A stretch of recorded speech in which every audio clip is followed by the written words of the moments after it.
De regreso en esta última parte del programa saludamos a Hassan Akran. Bienvenido, Hassan, tanto tiempo. ¿Cómo estás? Muy bien, muchas gracias por la invitación, como siempre. Nos va a servir mucho para desmenuzar lo que ha pasado ayer en Brasil con el resultado que deja a Lula como presidente y que Bolsonaro no reconoce, digamos, acepta a regañadientes. Veamos parte de su declaración.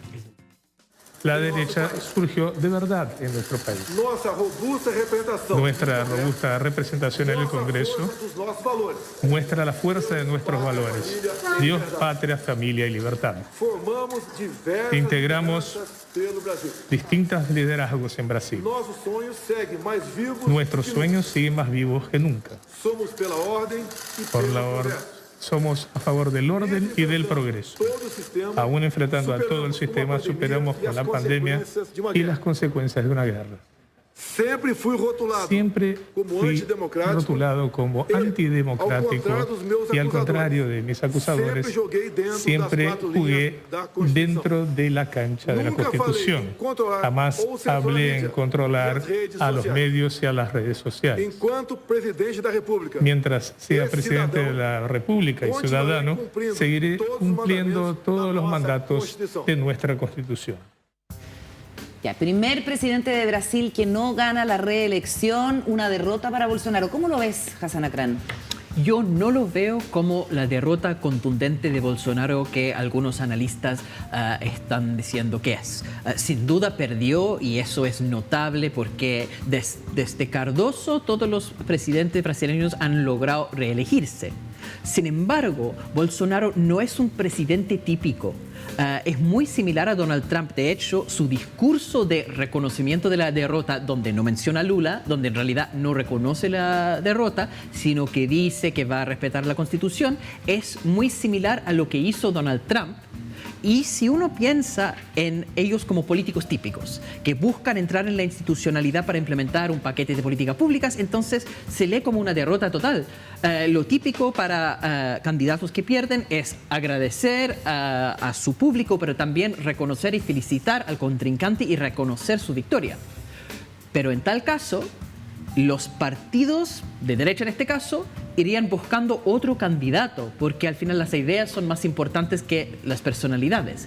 Cuando la persona dice, no, acá yo no perdió, eso es lo que yo no perdí, al final hay un punto subyacente acá. El punto es que la persona es más importante que las ideas y que cualquier visión más allá de ellos. Y ese personalismo es propio del populismo. Totalmente. Que acá el movimiento, el gobierno de Trump y el gobierno de Bolsonaro no fue para implementar ninguna política en específico, sino para crear un movimiento, una movilización social en contra de la misma institucionalidad. Son personas de afuera del sistema político que lo que buscan es más bien consolidar su propia base de poder. Entonces, lo notable de Donald Trump, por ejemplo, que ganó por descarte, los distintos políticos del Partido Republicano hablaban pestes de Donald Trump cuando terminó ganando por poco, en realidad, y ganó a pesar de no tener el voto popular. Pero hoy en día, una mayoría de los votantes republicanos creen que Donald Trump ganó las elecciones contra Biden y que fue un robo, un fraude. Un 20%, ¿no? Un 20% del país, quizás. Del país, pero que cree que Trump ganó las elecciones. Más importante que el porcentaje del país es el porcentaje de votantes de derecha, porque lo que pasa es que entonces los políticos republicanos del establishment, que antes hablaban en contra de Trump, hoy día son incapaces de decir Trump mintió, que Biden ganó, que tenemos que tener un partido republicano más moderado o por lo menos más racional. Claro. La trumpización del Partido Republicano es la gran victoria. Trump no estaba buscando simplemente estar como presidente, estaba usando el puesto de presidente para su figura más allá de la presidencia. Estaba buscando una secta personalista. La hegemonía. Eso es lo que, exactamente. Y eso es lo que logró Bolsonaro también. La bolsonarización de la derecha brasileña. Estaba buscando lo que me acordé del caso de Liz Cheney, la mujer justamente que era una contrincante dentro del Partido Republicano, con todo el apoyo que significaba ser hija de Dick Cheney, y que fue completamente sacada del Partido Republicano. O sea, el cargo tuvo una elección hace poco, unas elecciones de no sé qué eran, sí, internas, en donde en las primarias y perdió. Y perdió. Entonces, a lo que voy, que igual les va bastante bien. A mí me impresiona y que es un fenómeno en donde no importa cómo gobiernes, la lealtad te permite ganar muchos votos, que es lo que casa. Bolsonaro fue un desastre como gobierno en el tema principalmente de la pandemia. Acordémonos que Brasil fue de los países, en las imágenes de los ataúdes era principalmente en Brasil. Sí, era como, entonces y no solo él es reelegido, sino que el ministro que tenía cargo de la salud en ese momento es reelegido en el Parlamento. Entonces, como que ya no importa cómo gobiernes, importa generar lealtades, ¿me entiendes? Que van a votar siempre por ti. ¿Por qué esa dicotomía entre cómo gobiernas y si te doy el apoyo o no? Es una lealtad a toda prueba. Es curioso eso que la mala gestión, y convengamos que Bolsonaro hizo una pésima gestión, la pandemia golpeó a todos los países, pero en el caso brasileño, la demora en comprar vacunas, porque Bolsonaro estaba hablando en contra de la vacuna, poniendo en duda. Él puso en duda el COVID. Cosa que también hizo Trump con ese mismo juego de la ambigüedad, con una base movilizada que no creía. Al final el juego es esto, que la base movilizada es mucho más radical que el presidente, evidentemente, pero por no hablar explícitamente en contra de esa base radicalizada, al final lo que genera es este movimiento en las calles. Gobierna con una derecha populista que no está pensando en la institucionalidad, sino en su control callejera. En su discurso, claro. Y en eso, claro, la decisión en la pandemia, el mal momento económico, y a pesar de todo eso, Bolsonaro aumenta su voto en 400.000 electores adicionales. Es impresionante. En 2018, Bolsonaro sacó 400.000 votos menos que este año, a pesar de todos los desastres. No se desfondó. No, y de hecho, en el Congreso, Bolsonaro, que estuvo en un partido, ¿cierto?, que ganó más de 50, tenía un solo escaño, y cuando ganó Bolsonaro la presidencia, tuvo 50. Y antes es un aumento enorme, y ahora está con 99 escaños. O sea, cambió de partido, pero ese partido aumenta enormemente su votación. Entonces, el bolsonarismo, que no existía antes de la presidencia de Bolsonaro, ahora es una fuerza consolidada que no va a desaparecer. Y eso es el punto, que ellos son tan extremistas que saben que no van a poder hacer mucho en la implementación de las políticas públicas. Lo que ellos buscan es tener una base electoral muy dura, que es a toda prueba, independiente de la calidad de la gestión, y usar eso para ir empujando la agenda. Es curioso que ellos llegan a puestos de poder y les da igual. No van a hacer gobiernos, lo que van a hacer es estar constantemente en campaña para cambiar culturas. Sí. Ahora, ese análisis lo que muestra, y yo creo que es algo que estamos viendo todos, es que hay personas que votan a personas con ese tipo de liderazgo porque se sienten interpretados por esa forma de pensar. Y no son pocos. Está pasando en Europa, está pasando en distintos lugares, que las personas se sienten identificadas con liderazgos que son más estridentes, que tienen un punto de decir las cosas como de manera políticamente incorrecta, de ofrecer soluciones a problemas muy complejos de manera muy rápida. ¿Cuál es el desafío para quienes se oponen a esa manera de hacer política? O preguntado de otra manera, ¿por qué eso es tan dañino para la democracia? Creo que hay una irracionalidad, ¿cierto? Que tiene que ver con tener una emocionalidad que al final no tiene un trasfondo de política pública más profunda.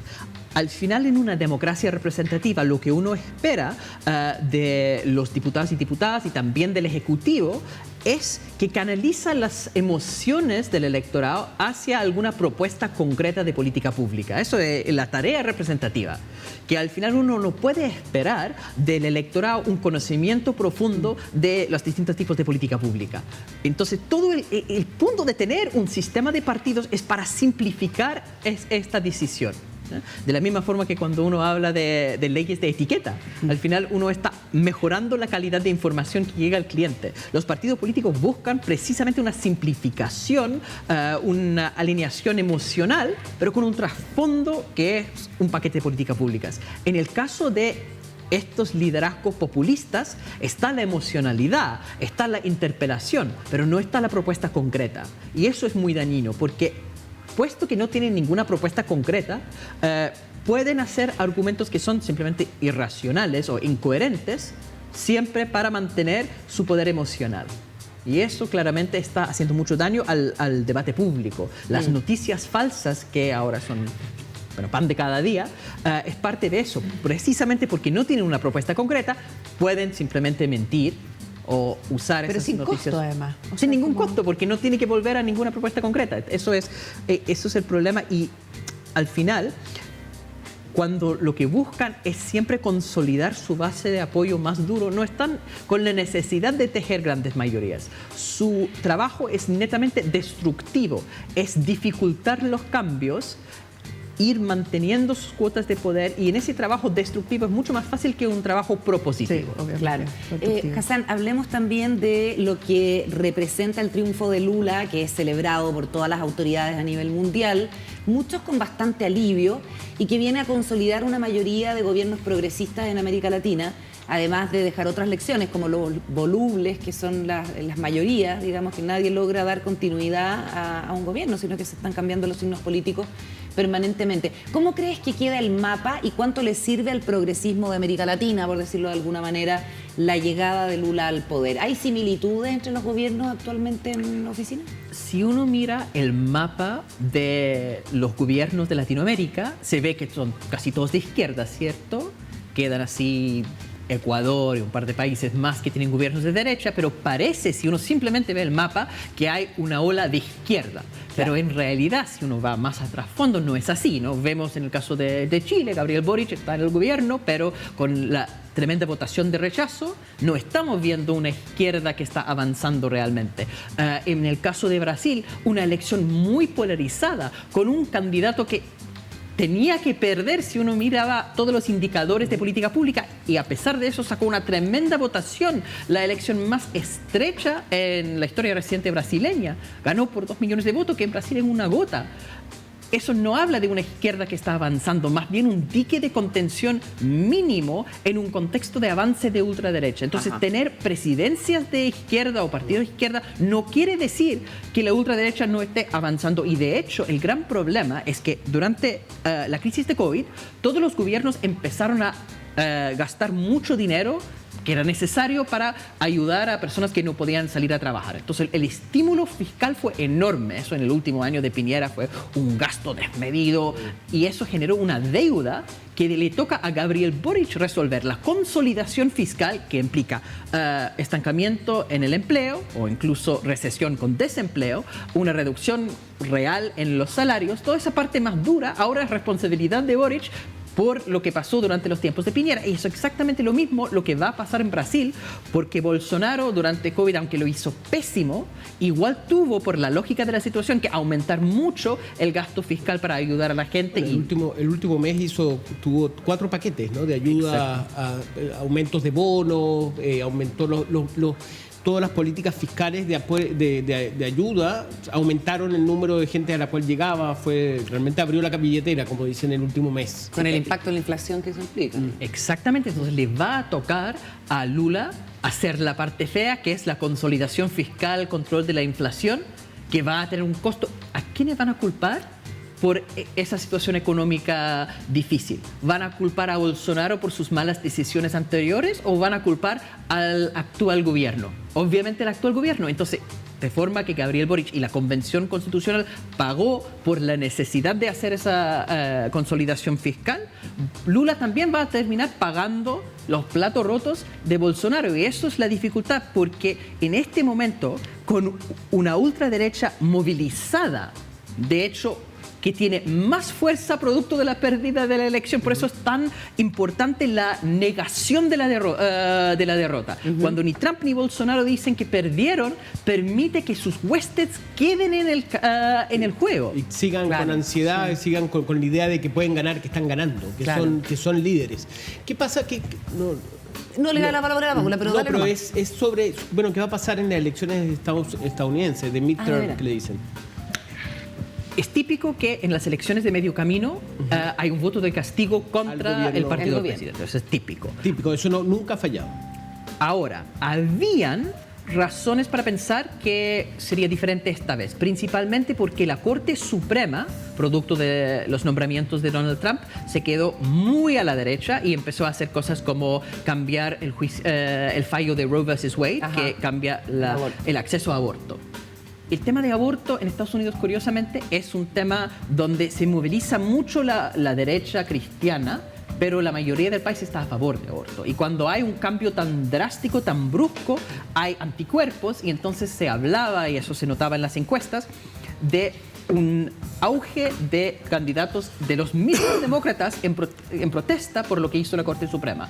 En los últimos meses y últimas semanas se ha dado vuelta. Todas las elecciones ahora están volviendo a candidatos republicanos por el tema económico, otra vez el desempleo, la inflación.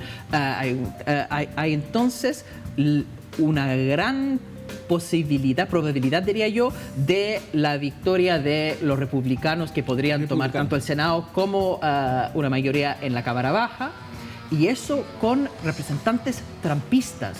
Marjorie Taylor Greene, que es una persona que habla de la conspiración de QAnon, ha vuelto a estar en el corazón del Partido Republicano. Personas que eran del Partido Republicano de Ronald Reagan, que es un partido neoliberal, bajar impuestos, aumentar gasto militar, en contra de la teoría de evolución, bastante cristiano también, pero no va a decir que hay una conspiración de pedófilos extraterrestres. Caníbales. Claro. Ese tipo de derecha ahora está en el Partido Republicano. Impresionante. Y en el bolsonarismo también. ¿Lo último, Paula? Nada, era simplemente lo complejo que está haciendo hoy gobernar en medio de noticias falsas, videos que son con la cara de los que no son, pero lo son, con esta...